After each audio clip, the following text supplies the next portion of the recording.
Friends, welcome to my channel TS classes. जैसे कि आप जानते हैं, टीएस क्लासेस पे आपको गवर्नमेंट जॉब का प्रिपरेशन कराया जा रहा है।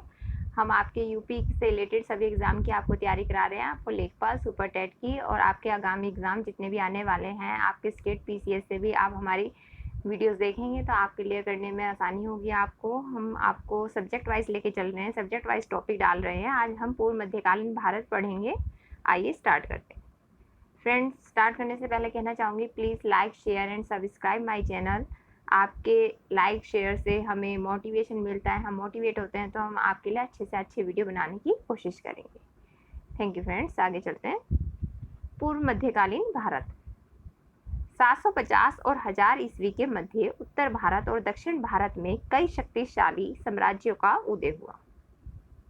देखिए, ये एक टाइम पीरियड दे दिया गया है कि भाई इतने से इतने टाइम पीरियड में उदय हुआ है, 750 से 1000 ईस्वी के मध्य।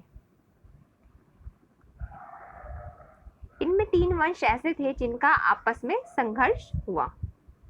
ये संघर्ष कन्नौज पर आधिपत्य के लिए हुआ। देखिए, उस समय जो कन्नौज था ना, कन्नौज एक राजनीतिक पृष्ठभूमि रखता था, राजनीति का केंद्र था, इसलिए कन्नौज पर अपना शासन कायम करने के लिए इन तीनों राजवंशों में युद्ध हुआ। कौन कन्नौज पर अपना आधिपत्य स्थापित करना चाहते थे? पाल, प्रतिहार व राष्ट्रकूट। पाल वंश, जिसका 9वीं सदी के मध्य उद्भव हुआ तथा ये पूर्वी भारत का शक्तिशाली राज्य था। देखिए, पाल जो वंश था वो पूर्व में था आपका स्थापित। आइए आगे देखते हैं। प्रतिहार राजवंश, देखिए इन्हें ही प्रतिहार गुज्जर प्रतिहार राजवंश कहा गया है। 10वीं सदी तक प्रतिहार राजवंश का प्रभुत्व था पश्चिमी भारत और उत्तरी गंगा की घाटी में। राष्ट्रकूट के बारे में पढ़ते हैं। राष्ट्रकूट वंश, दक्षिण भारत में राष्ट्रकूटों का वर्चस्व था, जो समय समय पर उत्तर भारत के प्रदेशों पर भी अपना आधिपत्य स्थापित कर लेते थे। देखिए, एक राजा है तो अपना राज्य बढ़ाने के लिए, अपना वर्चस्व करने के लिए वो अपने राज्य की सीमाओं को बढ़ाता है, विजित करता है अन्य राज्यों को। तो ये राष्ट्रकूट जो थे वो दक्षिण के राजा थे और वो समय समय पर उत्तर दिशा की ओर भी अपने राज्य का विस्तार नीति अपनाते थे। त्रिपक्षीय संघर्ष के चरण, आइए देखते हैं त्रिपक्षीय युद्ध जो हुआ था ये क्या था। कन्नौज पर अधिकार के लिए 8वीं सदी के मध्य से आरंभ हुआ। राष्ट्रकूट, पाल तथा गुज्जर प्रतिहार राजवंश के मध्य ये युद्ध हुआ। इस युद्ध को हम त्रिपक्षीय संघर्ष के नाम से जानते हैं। प्रतिहार शासक वत्सराज द्वारा कन्नौज पर आक्रमण के साथ ही संघर्ष की शुरुआत हुई। कन्नौज का शासक इंद्रायुध पराजित हुआ तथा उसने वत्सराज का आधिपत्य स्वीकार कर लिया। देखिए, प्रतिहार शासक मैंने बताया आपको। देखिए, आपके पूर्व में तो कौन थे? आपके पाल वंश, और प्रतिहार आपके थे पश्चिम में। तो ये पश्चिम के शासक थे और प्रतिहार शासक वत्सराज ने कन्नौज पर सर्वप्रथम आक्रमण किया।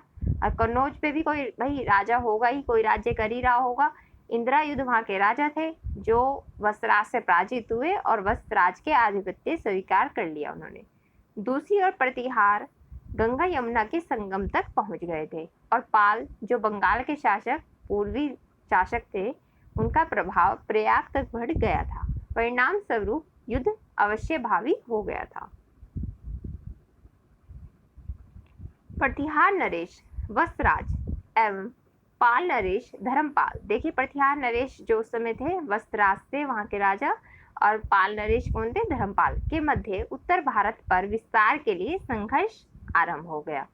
राष्ट्रकूट नरेश ध्रुव ने इस संघर्ष में हस्तक्षेप किया। देखिए, दक्षिण के जो राजा थे वो कौन थे? कौन से वंश राज्य करता था? राष्ट्रकूट। और उनके शासक कौन थे? वहाँ के कौन से राजा थे? ध्रुव। तो आप ये ध्यान रखेंगे, ध्रुव ने इस संघर्ष में हस्तक्षेप किया एवं सबसे पहले वत्सराज को पराजित किया। भाई, वत्सराज कहाँ के राजा हैं? अभी आपको बताया किस वंश से ताल्लुक रखते हैं? प्रतिहार वंश। त्रिपक्षीय युद्ध में राष्ट्रकूट की दक्षिण भारत की ऐसी पहली शक्ति थी जिसने उत्तर भारत की राजनीति में हस्तक्षेप किया। देखिए, पहली आपको मैंने बताया है कि ये दक्षिण का वंश था जो अपना कभी कभी उत्तर के राज्य पर भी अपना अधिकार स्थापित कर लेता था। तो वही बात लिखी गई है। दक्षिण से उत्तर भारत तक आक्रमण किया राष्ट्रकूट ने। संभवतः धर्मपाल ने भी ध्रुव का आधिपत्य स्वीकार कर लिया। फिर ध्रुव दक्षिण को लौट गए। इन घटनाओं से अंततः धर्मपाल लाभान्वित हुआ। धर्मपाल ने इन घटनाओं का लाभ उठाते हुए कन्नौज पर आक्रमण कर इंदिरायुध को अपदस्थ कर दिया। देखिए, पहले मैं आपको बता दूं, जो आपके पूर्व के शासक थे वो आपका कौन सा वंश था? पाल वंश। जो आपके पश्चिम में था वो था प्रतिहार, और जो आपके दक्षिण में थे वो थे राष्ट्रकूट। देखिए, प्रतिहार राजा वत्सराज की बात हुई है, उन्होंने पहले कन्नौज पर आक्रमण किया, और फिर क्या हुआ कि हमारे दक्षिण के राजा ध्रुव ने वहाँ पर उस आक्रमण में अपना हस्तक्षेप किया और वो बाद में लौट गए। इसका लाभान्वित किसे हुआ? किसे लाभ मिला? धर्मपाल को, जो पूर्व के शासक थे। उन्होंने क्या किया, जो वहाँ के राजा थे कन्नौज के इंदिरायुध को अपदस्थ कर दिया और उसकी जगह चक्रायुध को कन्नौज का शासक नियुक्त कर दिया। देखिए, पाल लोग अपना लाभ चाहते थे, तो ऐसा व्यक्ति को उन्होंने गद्दी में बिठाया जो उनका आधिपत्य स्वीकार कर ले, उनको उससे लाभ प्राप्त होता हो।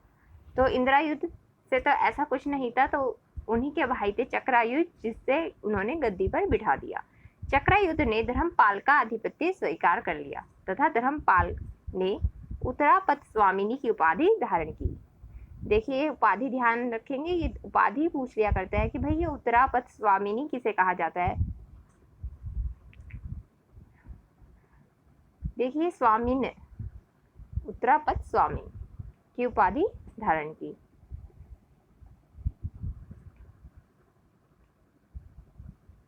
आइए आगे देखते हैं।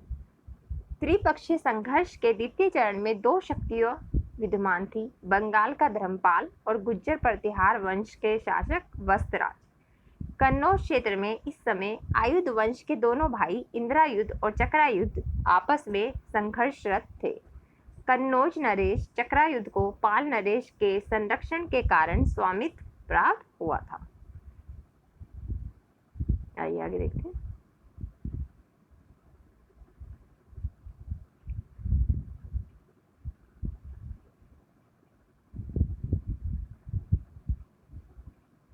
त्रिपक्षीय संघर्ष का तृतीय चरण तब प्रारंभ हुआ जब प्रतिहार शासक नागभट्टद्वितीय ने 806 से 807 ईस्वी के आसपास कन्नौज पर आक्रमण किया। देखिए, इसका तृतीय चरण कब प्रारंभ हुआ? जब प्रतिहार शासक नागभट्टद्वितीय, देखिए पहले कौन थे? वत्सराज थे, अब कौन है? नागभट्टद्वितीय। तो ये आप ध्यान रखेंगे, ने 806 से 807 ईस्वी के आसपास कन्नौज पर आक्रमण किया तथा चक्रायुध, जिसे धर्मपाल ने बिठाया था गद्दी पर, चक्रायुध और धर्मपाल को पराजित कर 810 ईस्वी में कन्नौज को अपनी राजधानी बना ली। अब देखिए, नागभट्टद्वितीय जो प्रतिहार शासक थे, उन्होंने कन्नौज को अपनी राजधानी बना ली। किसे हरा के? भाई वहाँ के कन्नौज के राजा चक्रायुध, क्योंकि इंदिरायुध को अपदस्थ कर दिया था, जैसे कि मैंने आपको बताया है, और धर्मपाल ने अपने फेवर के राजा को चक्रायुध को गद्दी पर बिठा दिया था।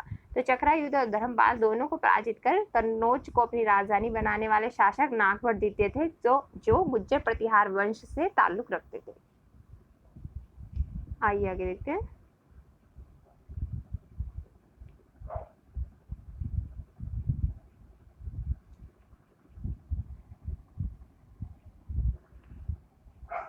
गोविंद तृतीय ने कन्नौज पर आक्रमण किया तथा नागभट्टद्वितीय को पराजित किया। इसके पश्चात गोविंद तृतीय दक्षिण वापस चला गया।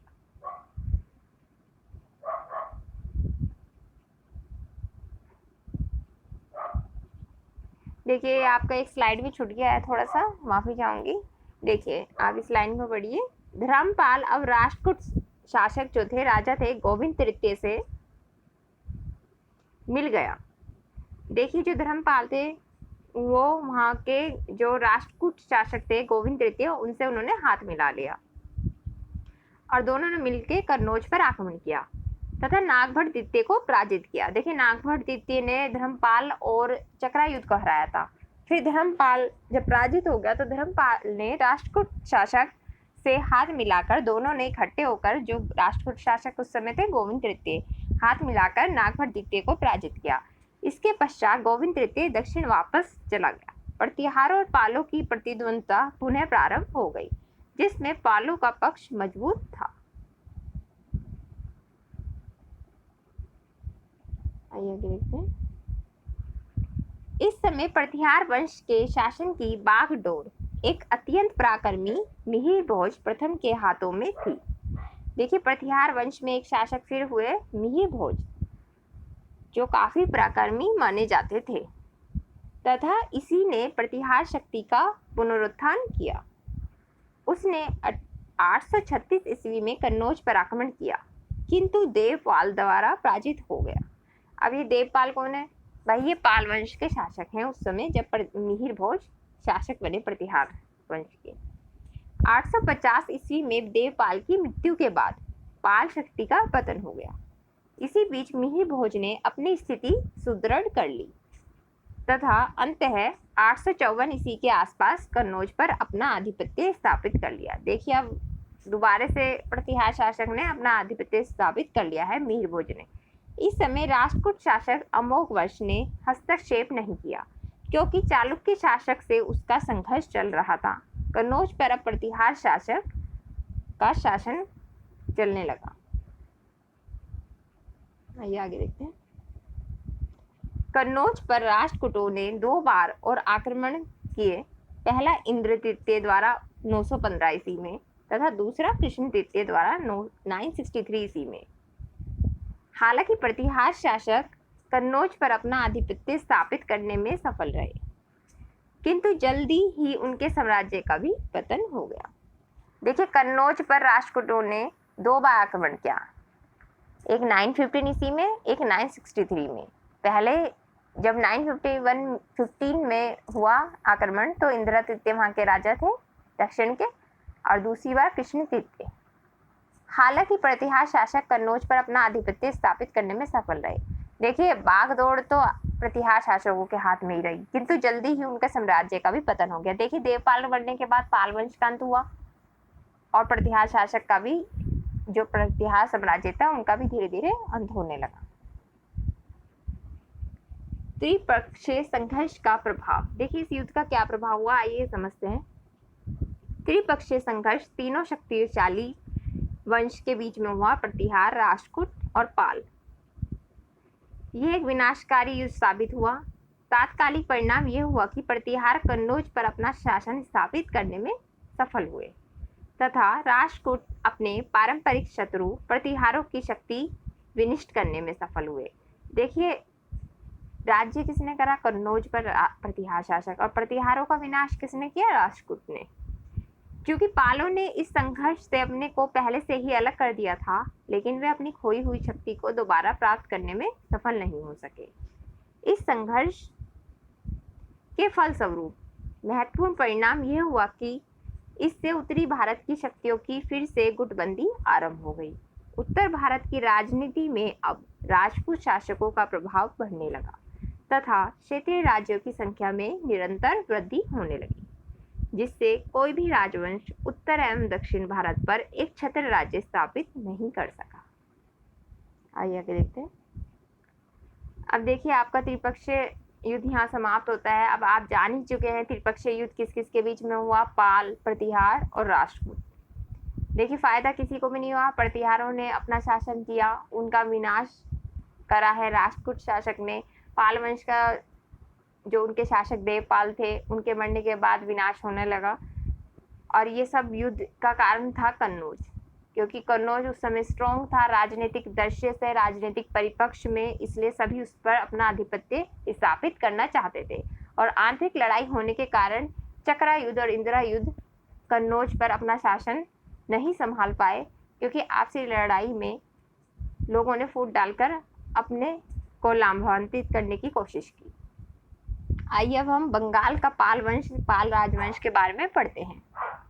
पाल वंश की स्थापना संभवतः 750 ईस्वी के आसपास बंगाल गोंड में हुई।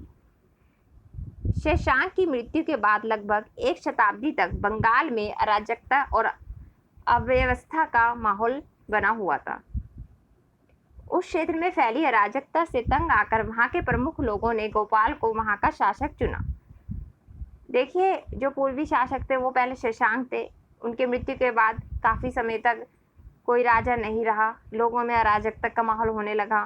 फिर उन्होंने गोपाल को वहाँ का शासक चुना, लोगों ने अपनी इच्छा के अनुसार। ये पहला शासक था जिसका जनता के द्वारा निर्वाचन हुआ। देखिए ध्यान रखेंगे, पाल वंश की जो नींव डली, जो पहला शासक था वो गोपाल था और जिसका जनता के द्वारा निर्वाचन हुआ था।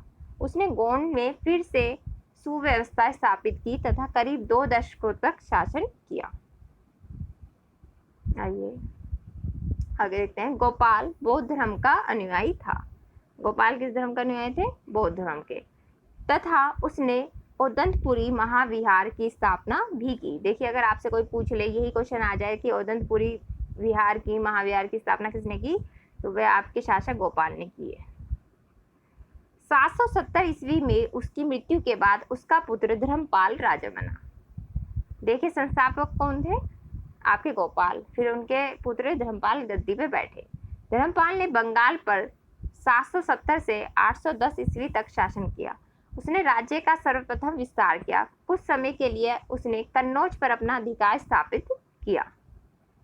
देखिए पाल वंश ने भी कन्नौज पर अपना अधिकार स्थापित किया धर्मपाल के समय। वह अन्य धर्मों का भी सम्मान करता था। देखिए ये कौन थे? इनके पिता जो थे वो बौद्ध धर्म मानते थे, ये भी बौद्ध धर्म के अनुयायी थे। धर्मपाल का उत्तराधिकारी उसका पुत्र देवपाल अगला शासक बना। देवपाल ने 810 से 850 ईस्वी तक शासन किया तथा इससे भी साम्राज्य विस्तार की नीति को लागू रखा। आइए आगे देखते हैं। उसने मुंगेर को अपनी राजधानी बनाया। भाई देवपाल ने किसको अपनी राजधानी बनाया? मुंगेर को, तो ये आप ध्यान रखेंगे। तथा प्रयाग ज्योतिषपुर जो आपका असम में है और उड़ीसा के कुछ हिस्सों को अपने साम्राज्य में मिला लिया। संभवतः आधुनिक नेपाल के एक हिस्से पर भी पाल प्रभुत्व स्थापित हो गया। तथा उसने तिब्बत तथा दक्षिण पूर्वी एशिया के शैलेंद्र साम्राज्य सुमात्रा से अपना सांस्कृतिक एवं व्यापारिक संबंध बनाए। सुमात्रा के एक शासक बलपुत्र देव ने उससे नालंदा में एक मठ की स्थापना की अनुमति भी प्राप्त की थी। देखिए जो सुमात्रा के शासक थे बलपुत्र देव, उन्होंने देवपाल से नालंदा में एक मठ की स्थापना की अनुमति प्राप्त की थी। अरब यात्री सुलेमान, देखिए आपने खूब नाम सुना होगा, अरब यात्री सुलेमान ने देवपाल की शक्ति का वर्णन एवं साम्राज्य विस्तार की जानकारी दी। देवपाल की मृत्यु के पास पाल वंश का पतन शुरू हो गया। उसके उत्तराधिकारी नारायण पाल को प्रतिहार शासक मिहिर भोज तथा महेंद्रपाल के हाथों पराजित हुई पराजय का सामना करना पड़ा तथा उसने उनके हाथों मगध का क्षेत्र भी खो दिया। उसके उत्तराधिकारी राज्यपाल ने राष्ट्रकूट के साथ वैवाहिक संबंध स्थापित करके खोई हुई शक्ति क्षेत्र को पुनः प्राप्त किया। आइए आगे देखते हैं। पाल वंश का पुनरुद्धार महिपाल के द्वारा हुआ, किंतु चोल शासक राजेंद्र प्रथम के आक्रमण 1022 से 23 तक जो आक्रमण चोल शासक राजेंद्र प्रथम ने किया से राज्य को आर्थिक सामाजिक क्षति उठानी पड़ी। महिपाल का उत्तराधिकारी न्यायपाल था जिसने प्रारंभ के कलचुरियों से युद्ध किया। देखिए कई बार मिसप्रिंट्स गलत ही बोला जाता है, तो इससे कुछ नहीं है, हम आपको इसे क्लियर कर देंगे। आप भी ध्यान रखा करें, हमारे लिखने का तात्पर्य यही है कि अगर बाई चांस कुछ गलत बोला भी जाए तो आप उसे गलत पढ़ें ना। यहाँ पे आपका मे है, ने नहीं है, ओपन सेशन में कभी कभी बोला जाता है। जिसने प्रारंभ में कलचुरियों से युद्ध किया किंतु बाद में कलचुरी राजकुमारी से विवाह कर लिया।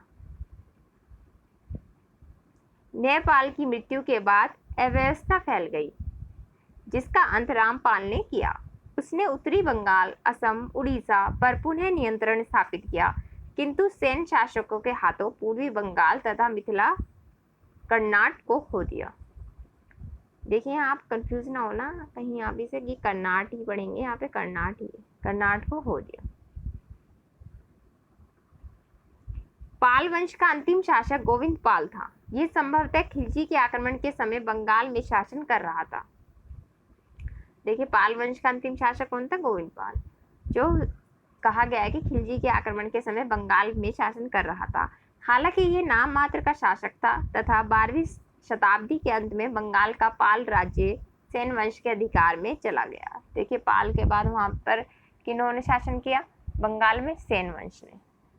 सेन वंश का आधिपत्य आ गया, वहां पे उन्होंने अपना शासन चलाया।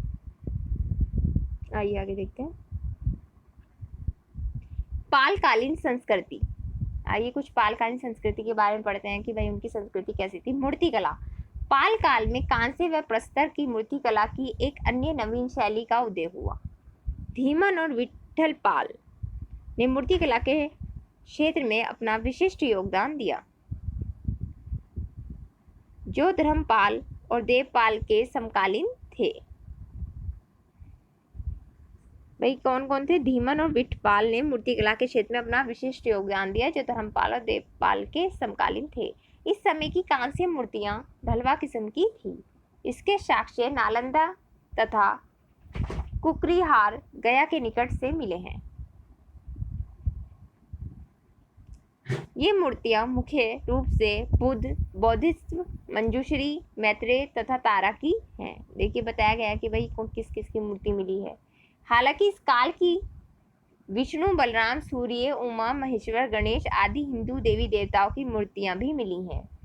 देखिए, इस काल में आपकी बुद्ध, बौद्धिज्म, मंजूश्री, मैत्रेय तथा तारा की मूर्तियां तो मिली हैं, बल्कि इस काल में आपको क्या मिला है? विष्णु जी की मूर्ति मिली है, बलराम जी की, सूर्य की, उमा की, महेश्वर, गणेश जी की आदि हिंदू देवी देवताओं की मूर्तियां मिली हैं। बोधगया में अवस्थित चतुर्भुज महादेव की मूर्ति धर्मपाल के शासनकाल में निर्मित हुई है। तो ये आप ध्यान रखेंगे कि बोधगया में जो अवस्थित चतुर्भुज महादेव की मूर्ति है वो धर्मपाल के शासनकाल में निर्मित हुई है। फ्रेंड्स, आई होप आपको हमारा ये वीडियो अच्छा लगा होगा, आपको इससे कुछ जानकारी प्राप्त हुई होगी। आप हमें मोटिवेट करिए, हमारी वीडियो को लाइक, शेयर एंड सब्सक्राइब करिए। हम आपके लिए अच्छे से अच्छे वीडियो बना के लेके आएंगे। Thank you friends.